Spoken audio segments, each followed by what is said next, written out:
नमस्कार, मैं अर्चना और आप देख रहे हैं हंगामा टाइम्स। हंगामा टाइम्स जिस तरीके से हर फेस्टिवल करता है कुछ खास, तो हाल ही में आने वाला है हमारा राष्ट्रीय पर्व यानी 15 अगस्त, जिसे कहते हैं स्वतंत्रता दिवस।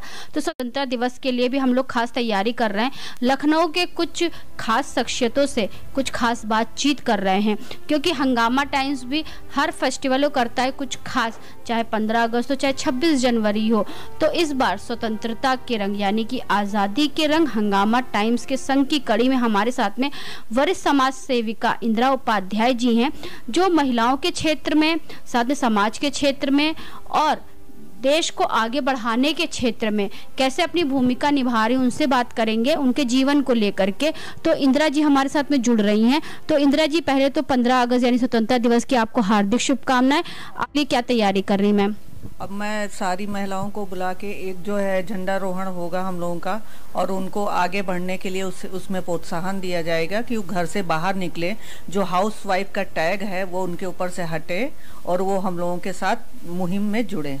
जैसे आपको मैंने कई क्षेत्रों में देखा हुआ है, चाहे वैश्य समाज हो आप उसमें भी जाती हैं, आप चाहे सनातन धर्म हो आपको लाल बाग की शक्तिपीठ बनाया गया है। साथ में समाज के ऐसे क्षेत्रों में हमने आपको देखा है जहाँ पे आप महिलाओं के साथ में कंधे से कंधा मिला करके चलती हैं और महिलाओं को आगे बढ़ाने में निरंतर कार्य करती रहती हैं।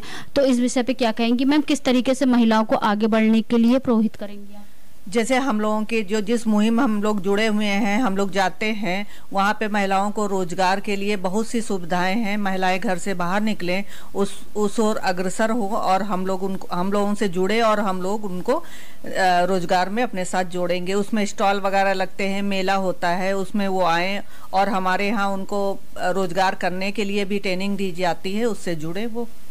जैसे वैश्य समाज उत्तर प्रदेश शिमला परिवार से भी आप जुड़ी हुई हैं, तो वैश्य समाज उत्तर प्रदेश शिमला परिवार जुड़ के आपको कैसा लग रहा है? बहुत अच्छा लगा मुझे वहाँ पे जाके। फर्स्ट टाइम मैंने वहीं से स्टार्टिंग करी थी, शुरुआत करी थी। मुझे वहाँ जाके बहुत अच्छा लगा और उनके अधिक से अधिक जितने प्रोग्राम होते हैं उसमें मैं शामिल होने की कोशिश करती हूँ। क्योंकि शिमला परिवार में जो राजेंद्र गुप्ता जी हैं वो महिलाओं को बढ़ाने के लिए कई निरंतर कार्यक्रम भी करते रहते हैं और कार्य भी करते रहते हैं। जी, वो मैंने देखा कि उनके प्रोग्राम होते रहते हैं, उनकी मीटिंग्स वगैरह होती हैं।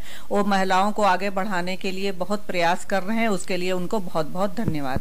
तो मैम ये बताइए, आपको लालबाग शक्तिपीठ की भी जिम्मेदारी दी गई है, तो यहाँ पे सुंदरकांड को लेकर के या फिर सनातन धर्म को लेकर के लोगों में कैसी भावना है मैम? यहाँ पे बहुत अच्छी भावना है। मेरे साथ बहुत सारी महिलाएं जुड़ गई हैं और आगे हम उनको जोड़ने की कोशिश कर रहे हैं। सपना जी, पुनीता जी का बहुत बहुत वो है कि उन्होंने इस मुहिम में आगे बढ़ाने के हम लोगों के लिए मौका दिया है। और हम चाहते हैं कि घरों में सुंदरकांड हो, मंदिरों में हो, लोग घरों से बाहर निकले, हर घर में सुंदरकांड होना चाहिए। सुबह जो बच्चों के स्कूलों में जो प्रेयर होती है वहाँ पे हनुमान चालीसा होनी चाहिए। ये हमारा अपना मत है। तो मैं आप खुद क्या करती हैं मैम? जैसे आप तो एक जो है निस्वार्थ समाज सेवा करती रहती हैं, तो आप मैम और क्या करती हैं मैम? मैं सारी महिलाओं को कहीं पे भी कोई उनकी काम हो मुझे बताएं, उनकी कोई समस्या हो, वो कोई रोजगार करना चाहती हैं, किसी संस्था से जुड़ना चाहती हैं, कोई भी उनकी दिक्कतें हो वो हमसे मिल सकती हैं।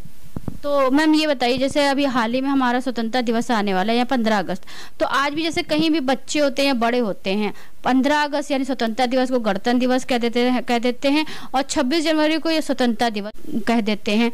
तो इसके बारे में मैं क्या कहेंगे? इसके बारे में ये है कि सही तरीके से उनको मतलब वो बातें नहीं बताई जाती हैं बस, और कोई कारण तो ही नहीं। हमारी शिक्षा प्रणाली में कमजोरी है कि उनको बताए सही तरीके से, उनको समझाया नहीं जाता है कि गणतंत्र दिवस क्या है, स्वतंत्रता दिवस क्या है, इस पर्व में क्या होता है। लोग झंडे लेते हैं, उसके बाद लेने के बाद आपको देखिए सड़कों पे मिलते हैं, तो ये ठीक नहीं है।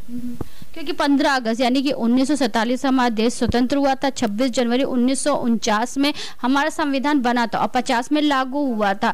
तो हमारे देश के ऐसे जो नागरिक है, जो जिम्मेदार नागरिक हैं, उनकी जिम्मेदारी होती है जो हमारे राष्ट्रीय पर्व हैं उनके बारे में ज़्यादा से ज़्यादा लोगों को जागरूक करें। तो वही हम भी हंगामा टाइम्स कर रहा है कि आज़ादी के रंग हंगामा टाइम्स के संग की कड़ी में लखनऊ की कुछ खास शख्सियतों से खास बातचीत कर रहे हैं। तो मैम ये बताइए कि जो है अभी तो हम लोग का 76 साल हो गया आज़ाद हुए, बहुत से लोगों को ये भी नहीं पता है, तो इसके बारे में क्या?